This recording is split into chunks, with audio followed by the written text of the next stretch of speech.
Assalamualaikum warahmatullahi wabarakatuh. Selamat pagi anak-anak. Apa kabarnya hari ini? Semoga semuanya sehat selalu ya. Nah, sebelum kita memulai pembelajaran hari ini, seperti biasanya, kita harus berdoa terlebih dahulu ya. A'udzu billahi minasyaitonir rajim. Bismillahirrahmanirrahim. Raditu billahi rabba wa bil islami dina wa bi Muhammadin nabiyya wa rasula. Rabbi zidni ilma warzuqni fahma. Amin ya rabbal alamin. Hari ini kita akan belajar mengenai tema 7, subtema 3 dengan memuatan pembelajaran bahasa Indonesia dan ilmu pengetahuan alam. Untuk kompetensi dasar bahasa Indonesia 3.7 dan untuk kompetensi dasar ilmu pengetahuan alam 3.3 dengan tujuan pembelajaran sebagai berikut.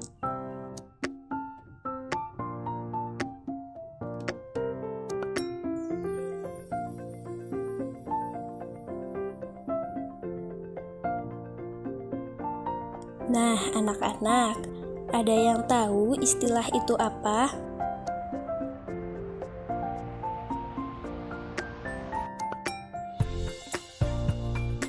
Istilah adalah kata atau gabungan kata yang menjelaskan konsep atau keadaan dalam bidang tertentu dan sering disebut sebagai kata atau ungkapan khusus.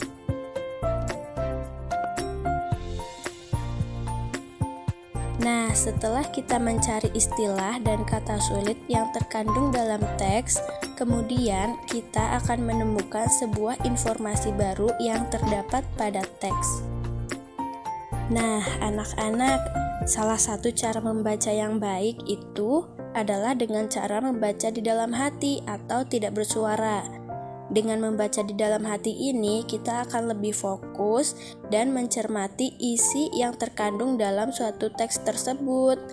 Jadi, kita bisa menemukan informasi penting yang ada di dalam teks tersebut dengan benar. Kemudian, setelah kita mendapatkan sebuah informasi baru yang kita peroleh dari suatu teks, kita bisa menyampaikannya melalui peta pikiran. Apa sih peta pikiran itu? Apakah kalian tahu? Nah, iya, peta pikiran adalah cara yang kreatif dan efektif dalam mencatat informasi-informasi penting yang baru kita peroleh. Jadi, ketika kita memperoleh suatu informasi dari suatu teks, kita bisa menuliskannya melalui peta pikiran dengan kata-kata yang singkat dan mudah dipahami. Nah, menulis informasi dalam bentuk peta pikiran, kita bisa menulis informasi tersebut dengan membentuk suatu kotak-kotak yang saling berkaitan anak-anak. Dan informasi dalam peta pikiran itu ditulis dengan ringkas dan jelas. Nah, langkah-langkahnya dalam membuat peta pikiran adalah yang pertama, kita harus menemukan pokok pikiran dari suatu teks tersebut dulu ya anak-anak. Nah, pokok-pokok pikiran dapat berupa ide pokok setiap paragraf dalam suatu teks. Jadi, kita hanya perlu membuat peta pikiran berdasarkan ide pokok dari masing-masing paragraf. Nah, setelah kita menemukan pokok pikiran dari suatu teks, kemudian kita menentukan ide pokok dari setiap paragraf, kita tuliskan pokok-pokok pikiran tersebut ke dalam suatu bagan peta pikiran. Nah, bisa dilihat ya contohnya. Ini adalah contoh peta pikiran dari teks Hari Menanam Pohon. Contoh peta pikiran ini menggambarkan informasi-informasi penting yang terdapat dalam suatu teks yang berjudul Hari Menanam Pohon. Dari contoh ini kita dapat mencantumkan informasi penting seperti kapan dilakukannya suatu kegiatan tersebut, kemudian apa yang dilakukan, dan di mana dilakukannya kegiatan tersebut, kenapa, siapa yang melakukan penanaman pohon tersebut, dan pohon apa yang ditanam di sana. Ini tercantum semua dalam suatu peta pikiran. Selain menggunakan peta pikiran, kita juga bisa menggunakan ringkasan untuk menuliskan informasi baru yang kita dapat dari sebuah teks. Nah, anak-anak, ringkasan sendiri adalah intisari dari sebuah teks. Jadi, kita hanya perlu menuliskan informasi penting yang terdapat dari suatu teks tersebut. Nah, dari informasi-informasi tersebut, kita tulis ulang menjadi lebih singkat lagi dengan menggunakan bahasa sendiri dan mudah dipahami.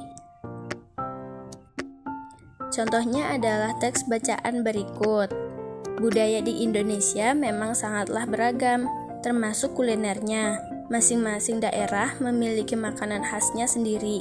Kini, sejak saya tinggal di Jawa Barat, menu favorit makan pagi saya pun bergeser menjadi lontong kari, potongan daging ayam atau sapi, telur, juga lontong yang dilengkapi dengan kuah kaya santan, dan rasa kari ini sangat sulit untuk ditolak di pagi hari.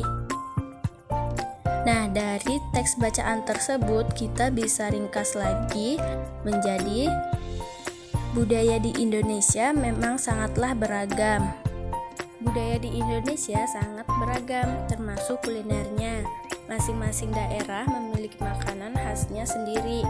Salah satunya yaitu Jawa Barat dengan makanan khas lontong kari yang terbuat dari daging ayam atau sapi, telur, juga lontong. Selanjutnya adalah menuliskan gagasan pokok sebuah paragraf. Nah, gagasan pokok ini adalah inti dari pembahasan pada suatu paragraf.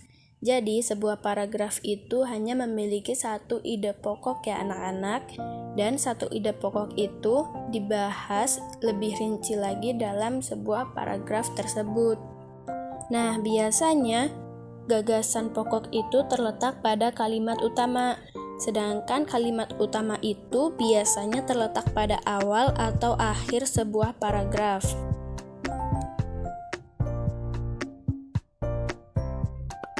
Setelah kita memahami gagasan pokok itu apa dan bagaimana cirinya, yuk kita sama-sama cari gagasan pokok dari teks berikut ini.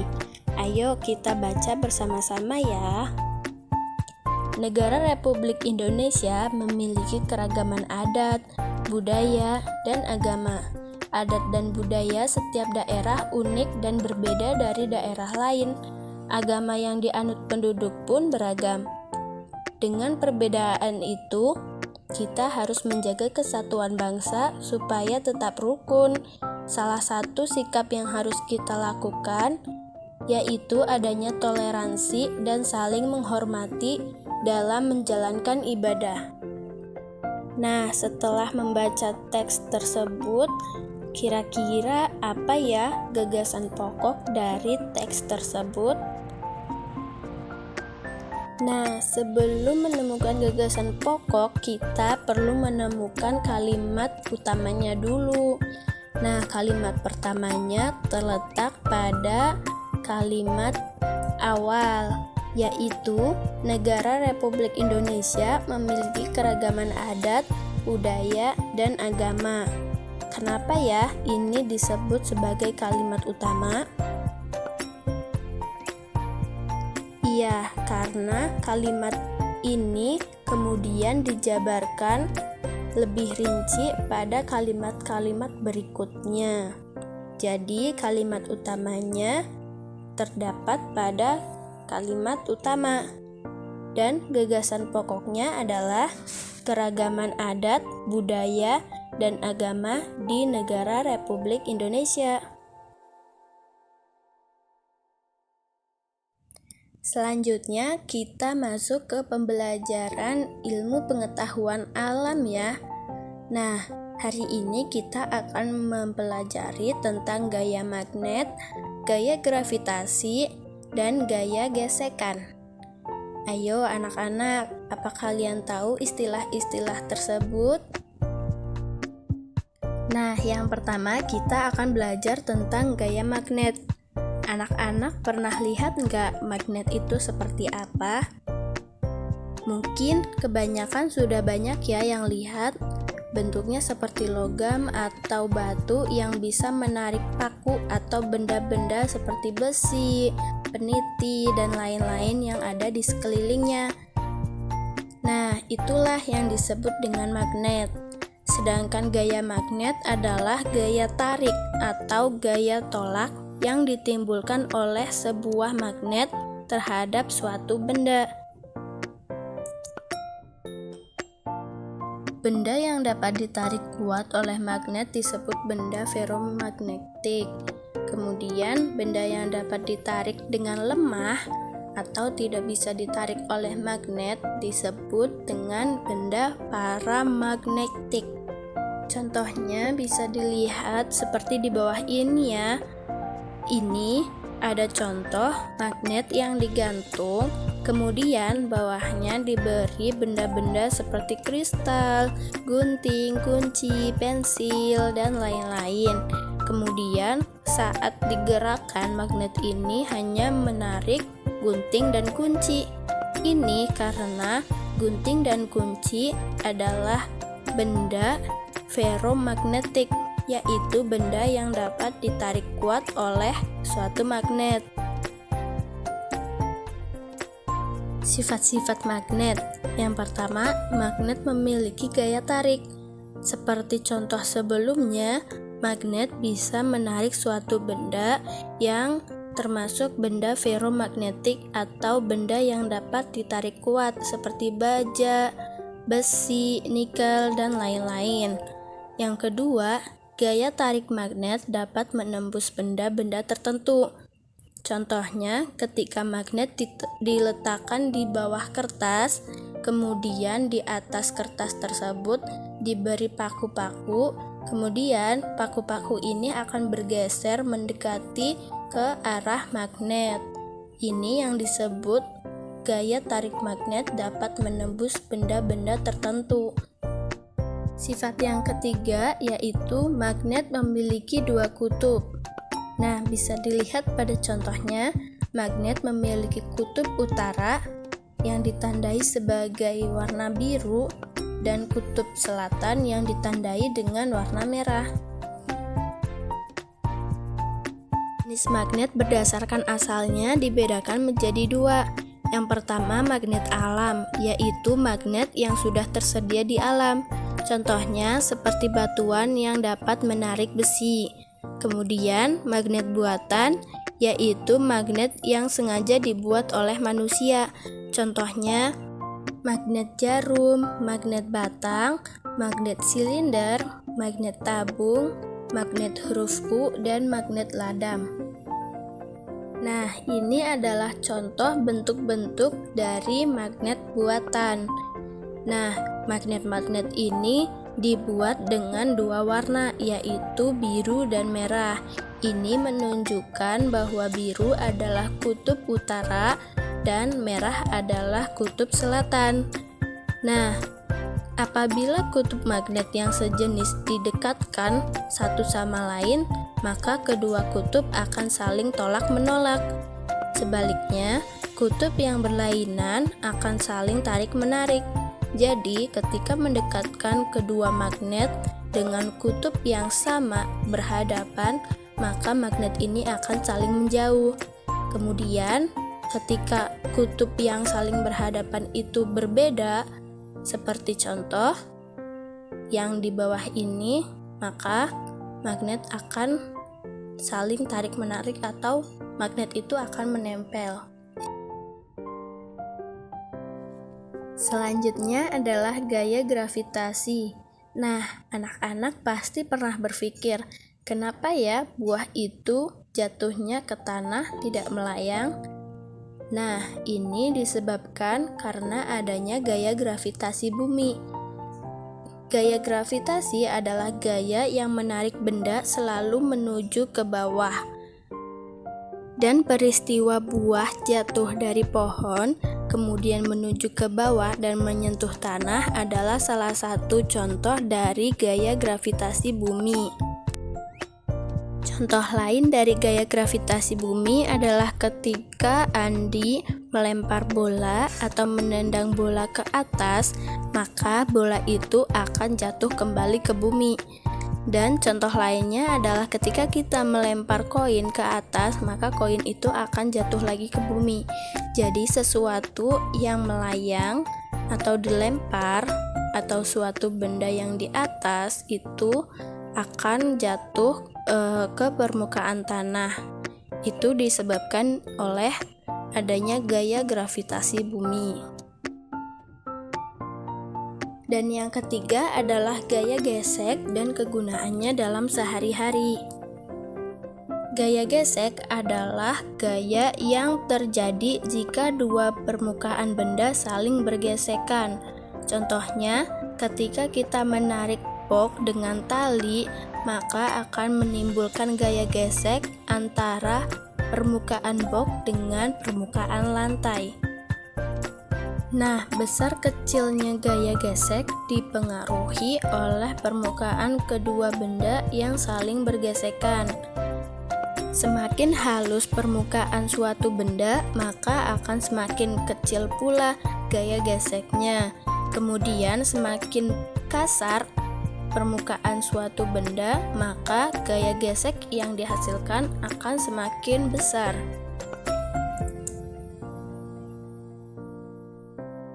Arah gaya gesek ini selalu berlawanan arah dengan arah gerak benda.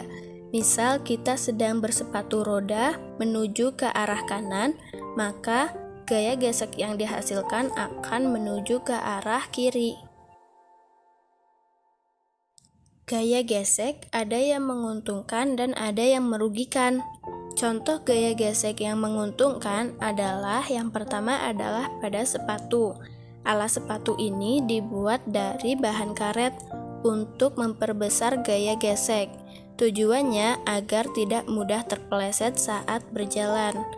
Dan yang kedua adalah pada sepatu sepak bola yang diberi pul pada alasnya untuk memperbesar gaya gesek.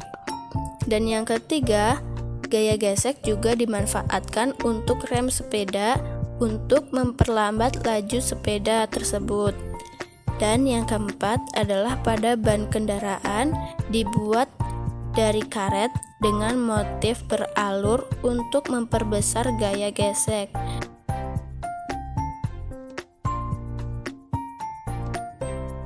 Gaya gesek yang merugikan. Yang pertama pada mesin kendaraan, di mana dalam mesin kendaraan ini selalu terjadi gesekan sehingga menyebabkan mesin cepat rusak. Maka dari itu, kita memerlukan pelumas untuk memperkecil gaya gesek yang terjadi dan membuat permukaan mesin-mesin ini menjadi licin agar mesin bisa lebih awet lagi. Kemudian pada gir roda yang selalu bergesekan dengan rantai, ini juga akan menyebabkan kerusakan yang cepat pada gir roda tersebut. Maka dari itu perlu juga untuk sering-sering melumasi gir roda tersebut agar memperkecil gaya gesek yang terjadi antara gir roda dan rantai. Dan yang ketiga adalah pada ban mobil. Ketika ban mobil atau ban motor yang motifnya sudah hilang atau permukaan ban mobil atau motor itu sudah halus, maka jalanan itu akan terasa licin dan mudah terjadi tergelincir saat jalanan basah.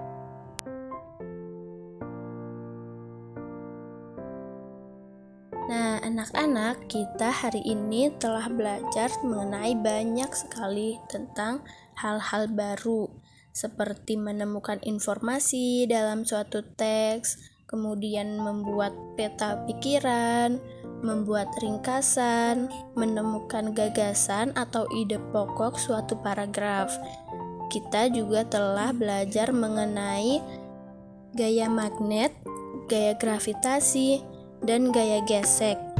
Kemudian kita juga telah mengetahui contoh-contohnya dalam kehidupan sehari-hari. Dari apa yang kita pelajari hari ini, semoga kita semua mendapatkan manfaatnya ya. Nah, sebelum kita menutup pembelajaran hari ini, seperti biasa kita membaca hamdalah bersama-sama. Alhamdulillahirabbil alamin. Sekian video pembelajaran ini. Semoga kita semua sehat selalu dan tetap semangat ya belajarnya. Wassalamualaikum warahmatullahi wabarakatuh.